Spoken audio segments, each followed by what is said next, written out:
Hey everyone, it's Jessie, aka Mrs. Thornbeard of Clan McHugh Gaming. Today I am going to be talking to you about a subject that gets me super excited, and that is dice. I am what the community calls a dice goblin. A dice goblin is a term used to describe someone who has a love of dice. Some people may call it an obsession. I don't like to use that term, but it is what it is. This video is actually the first in a series that Ben and I are planning to film, which is basically a beginner's guide to Dungeons and Dragons. That being said, the information is going to be very basic. In this particular video, I will be going over what the different types of dice are and what they're used for. We will go over how to use them in another video. I also will not be showcasing my dice collection this time. If it's something you're interested in seeing in the future, leave a comment down below. It would be something that I would be more than happy to share with everyone. So let's go ahead and get started. The dice that I have in the tray are the 7 most commonly used dice in Dungeons and Dragons. I'm going to go ahead and start on the left-hand side and work my way down the line explaining what each dice is and what they are used for.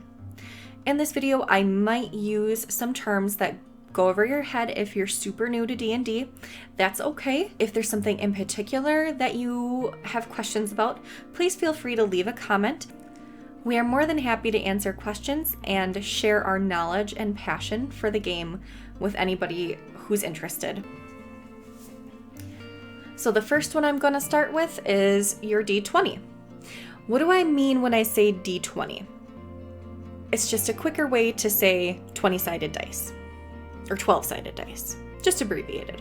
So the reason the D20 is used the most is because it's what you roll to determine whether or not the particular task, attack, saving throw, fails or succeeds. So you roll the dice. How fitting. So the number that you roll usually gets added to something called a modifier. We'll go over that, like I said, in another video. And then that number plus your modifier determines whether or not you pass or fail. In this instance, I rolled a 1. Usually in Dungeons and Dragons, a 1 is considered a critical failure, which means either something bad will happen to me or I just fail. It really is dependent on your dungeon master. Now, the opposite of that, some argue that a natural 20 is a critical success, meaning you automatically pass whatever it is you're trying to do. Others don't. So the rest of the dice in the lineup are used for damage rolls and rolling hit points if that's how you determine your hit points. So the first one we have here is the D12. So it's your 12-sided dice.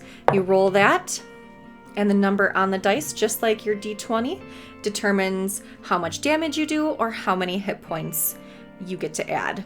Now, usually, again, there's modifiers that go along with that. Next up, we have the D100. Now, there is some debate in the community as to how these are rolled. I'm going to tell you how I use them. I roll both my D100 and my D10 together to give me my percentile or D100 roll. So there, I would have an 84%. There is also debate as to what is actually considered a 100%. How I have always played it is rolling a 0 on the D100 and then a 0 on the D10. So that would be a 100%. So the D100 dice or percentile dice are used for roll tables more often than not. A roll table is basically a list of magical effects, items, trinkets, whatever it may be, and you roll the dice,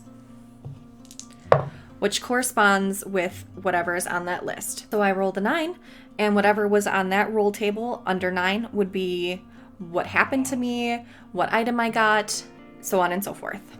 So this is a D10, again used for damage rolls and hit points, just a 10-sided dice. Next on the list is your D8 or 8-sided dice, again used for damage and hit points.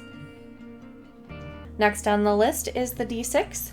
Most people are familiar with D6s. It's kind of the standard dice that comes with most board games. So yeah, just your 6-sided dice. So the next and final dice on the list is actually a home defense tool. This is your D4. Place these bad boys around your house, step anybody in their tracks. Worse than stepping on a Lego. So there's actually 2 different ways numbers are oriented on D4s. There might be more, but I'm only familiar with these 2. So this way, this bottom part here is where the dice would be laying on the table. So based on how the numbers are oriented, you would know to use the 3 on the bottom there. With this one, the number's upright.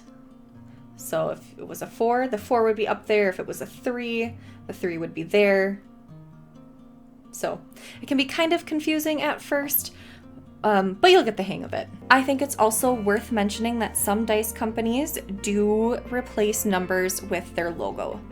So this Kraken dice here, instead of a 20, has a little Kraken symbol on it. This Wormwood dice has replaced the 6 with the logo for Wormwood.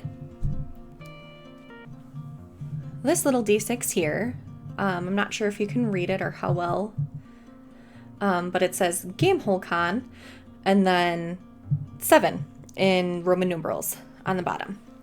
So what happens is a lot of gaming conventions put out commemorative dice for the years that they've been open.